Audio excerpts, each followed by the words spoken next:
How we doing today? Good. Well, we worked inside today, typical Thursday practice. We usually put noise on Thursday, which really is a challenge to the communication.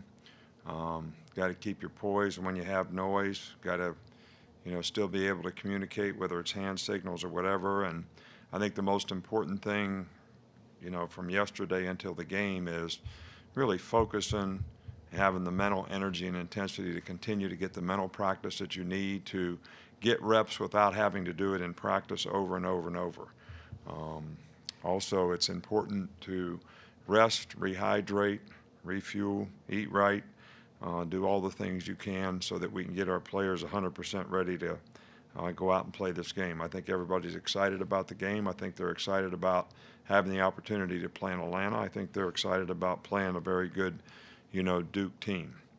I'm going to say this about Dylan Moses, and then I'm not going to say anything else about it. We love Dylan. He had a great camp. He was a great leader. He was a good signal caller on defense. I guess that I'm always the guy that has to make a decision as to whether we practice or we don't practice. If we practice, we got a chance to be good. If we don't practice, I don't see how we can get any execution. So there's risk-reward in everything that you do. I think it's a character check for Dylan in terms of the support that we want to give him and the adversity that he has to overcome.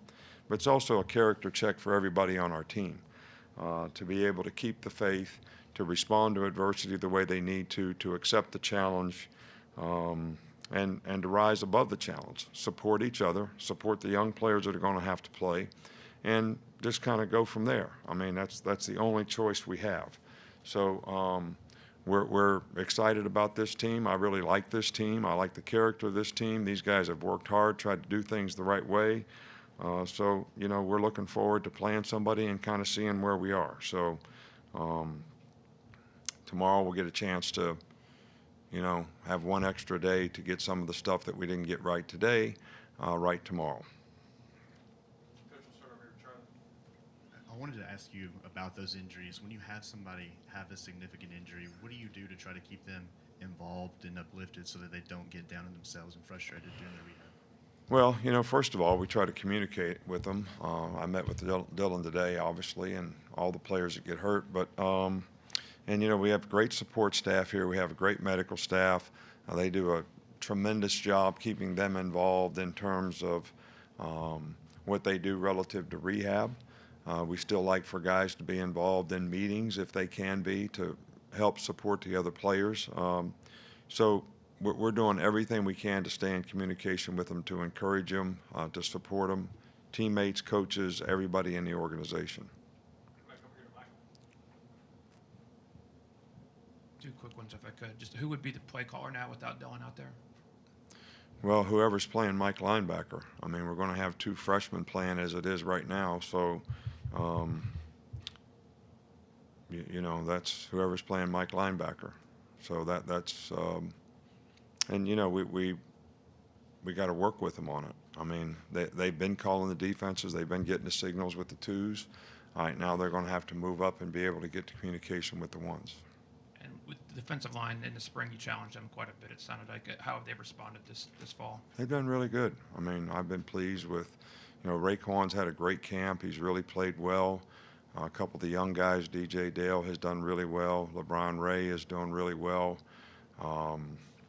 We have some of these young guys that Justin was doing really well, and he got his foot hurt. So, but I don't think that's a long-term thing.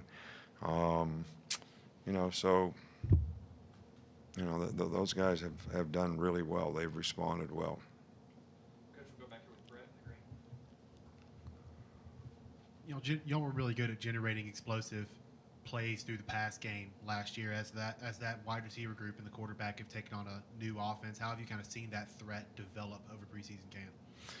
Well, we've added some things to the offense, but we've also kept a lot of the things that were good for us last year.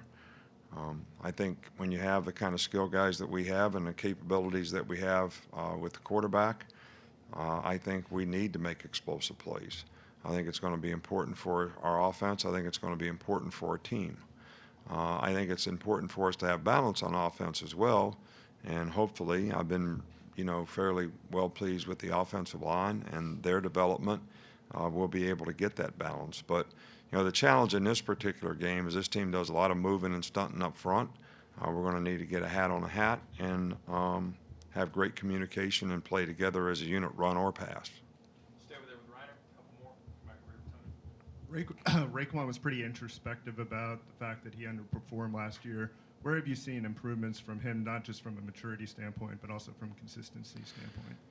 Well, I think he's kind of taken a leadership role in that room, and I think that started with him setting a great example in terms of the effort that he played with, the intensity that he played with, controlling his emotions, to play with emotion but not be emotional.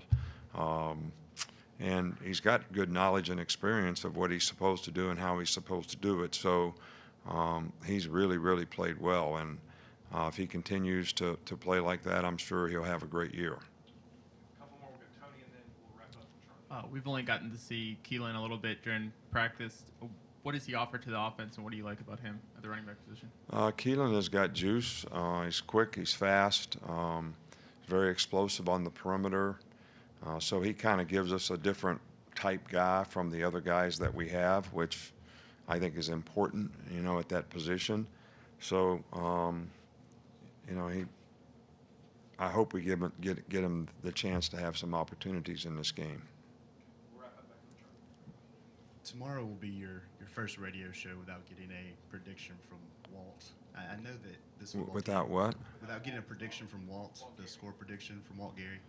I know that this football team meant a lot to him, but how much did Walt mean to this football team? Well, I just think he's part of the whole tradition of the program, the tradition of the university. When you have fans, supporters, young people like Walt, who is so enthusiastic, so positive about, I said this before, there's so many days that I walk down the steps on Thursday to go to that radio show, and I got about 10,000 things on my mind, and about 9,000 of them, are things that you're worried about. And when I see him, those things kind of go away, because it kind of puts it in perspective that, his energy, his enthusiasm, how positive he always was, kind of makes you feel like this is not so bad. And I'm going to miss that. I'm going to miss it a lot.